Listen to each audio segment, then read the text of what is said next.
This video offers a summary of the main points in Lowry et al. 2013, Evaluating Journal Quality and the Association for Information Systems Senior Scholars Journal Basket via bibliometric measures.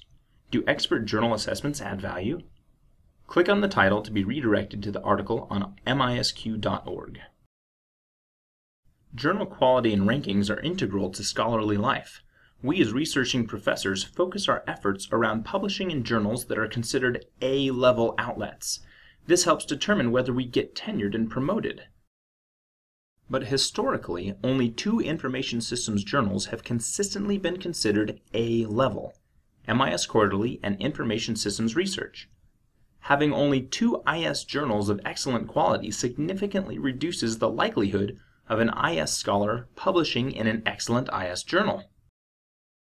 In response to this dilemma, in 2007, a committee of senior IS scholars recommended an unranked basket of 6 journals of excellent quality. And then in 2011, they added 2 more to make it a basket of 8. Over the years, many studies have also sought to rank journals in terms of quality, but many issues remain unresolved. First, some studies include non-IS journals as well as practitioner magazines when evaluating IS journal quality, but this is like comparing apples to oranges. Second, studies that elicit the opinions of scholars in order to rank journals often exclude anyone outside of North America and also do not take into account other factors that may affect their responses, such as what type of scholar they are and what type of institution they belong to. Third, many only consider expert opinion or bibliometrics, such as the G-index or H-index, but never has a study of journal quality rankings considered both. And fourth, no study has attempted to validate the IS senior scholar's recommendation for an unranked basket of 8 excellent journals. This paper seeks to remedy these issues by first ranking only IS journals. These are journals with mission statements that are clearly IS-focused and have editorial boards that are comprised of mostly IS scholars. Additionally, only journals with ISI impact factors were considered, as this is an objective threshold for journal quality and influence. The resulting list contained 21 top IS journals. All other journals were tossed out of consideration. Second, we collected the largest, most globally inclusive, diverse sample to date, with 2,280 responses, 33.7% of which came from international scholars.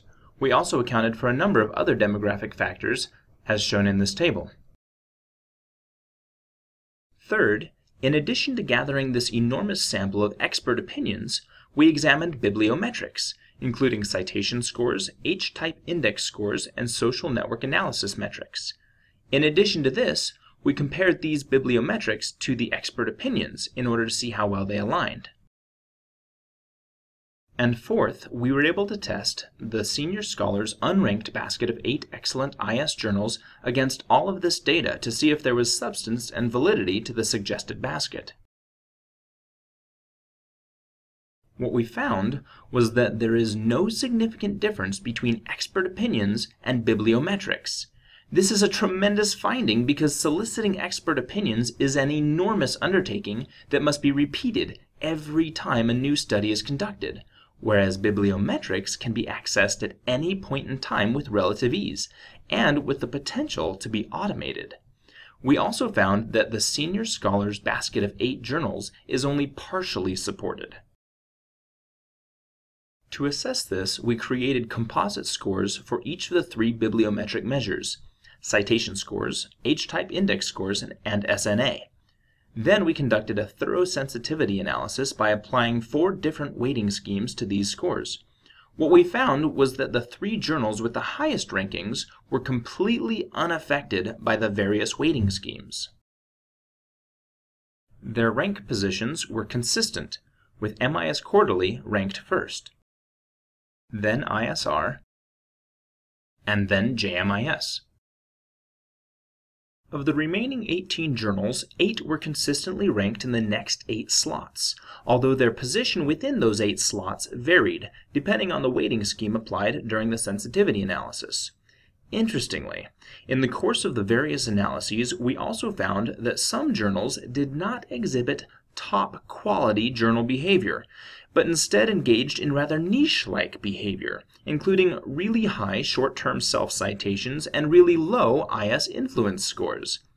This means that the majority of their citations were made internally from within their own journal in the short term, and/or they did not get cited very well from within the set of 21 top IS journals, and thus had fairly low influence within the IS field. With these journals removed from the analysis of top IS journals, the top 3 again remained intact, but the next 8 were cut in half.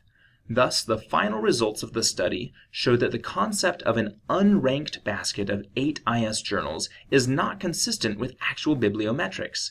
Instead, we found 2 baskets. The first one is a ranked basket of 3 elite journals with MISQ at the top, followed by ISR and then JMIS. Then a second unranked basket of 4 excellent journals, including, in alphabetical order, EJIS, ISJ, JAIS, and JSIS. What does all this mean? First, the basket of 8 journals recommended by the senior scholars needs some revision. Second, if your institution is still gauging your research performance based solely on your ability to publish in MISQ and ISR, then they need to see this paper. At the very minimum, they should add JMIS to the list, with serious consideration of EJIS, ISJ, JAIS, and JSIS. Third, if a journal wants to get considered as a top IS journal, it needs to focus on getting listed on the ISI and reducing niche behaviors such as short-term self-citation patterns. It should also focus on publishing content that will be cited within the IS community. Fourth, since there is no significant difference between bibliometrics and expert opinions, we never again need to conduct a resource-intensive survey of scholars to find out their opinions about which journals are of the highest quality. As a parting thought, we recognize that journal quality is just one of many factors that may provide an indication of scholarly impact. We conclude by suggesting a potential model of scholarly impact where publication quality, the dependent variable in our study, moderates the effect of research output on researcher impact. It is now up to future research to explore the viability and validity of such a model of scholarly impact.